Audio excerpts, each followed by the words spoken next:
দিতে হবে এবং সেই গণভোটের মধ্যে পিআরের প্রস্তাবকে অন্তর্ভুক্ত করতে হবে। জনগণ যদি পিআরের পক্ষে মত দেয়, সকল দলকে সেটা মানতে হবে। জাতির মতামত না নিয়ে পিআরকে উপেক্ষা করা যাবে না।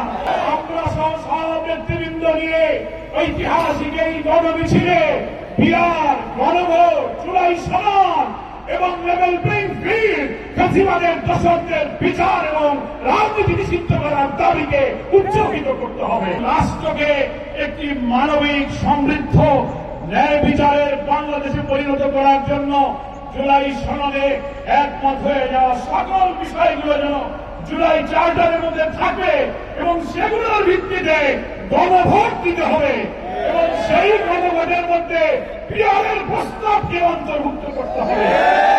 আমরা বলেছি আপনি গণভোটে দিয়ে দেন পিআরের পক্ষে জনগণ কি মতামত দেয়।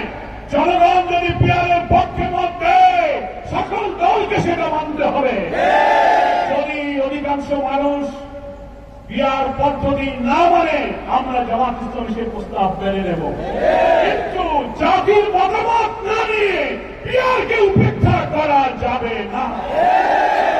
জুলাই সনদ তৈরি হচ্ছে ঐক্যবদ্ধ কমিশনের দীর্ঘ আলোচনার পরে যেসব সমাধান প্রস্তাব সবাই একমত হয়েছে সেগুলোই তো জুলাই চার্টারে অন্তর্ভুক্ত হবে এবং সেটার ভিত্তিতেই একটা গণভোট, একটা রেফারেন্ডাম হবে। তাহলেই লিগাল এক্সপার্টরা বলেছেন জুলাই সনদের আইনি ভিত্তি তখন রচিত হবে। একদিকে একটি জুলাই সনদ বাস্তবায়ন আদেশ, তারপর হচ্ছে একটি গণভোট বা রেফারেন্ডাম এবং সেই জুলাই সনদ বাস্তবায়ন আদেশ জারি করার আগে তার মধ্যে গণভোটের বিধানটাও আমাদেরকে এই পিআর প্রস্তাব ঢুকিয়ে গণভোটের সিদ্ধান্ত গ্রহণ করতে হবে। পিআর প্রস্তাব যেন জুলাই সনদে অন্তর্ভুক্ত থাকে, তার ভিত্তিতে দেশের জনগণ যেন তার ব্যাপারে মতামত দিতে পারে। ইতিপূর্বে বিভিন্ন সার্ভের ভেতর দিয়ে আমরা দেখতে পেরেছি বাংলাদেশের অধিকাংশ মানুষ পিআর পদ্ধতিতে নির্বাচন চায়।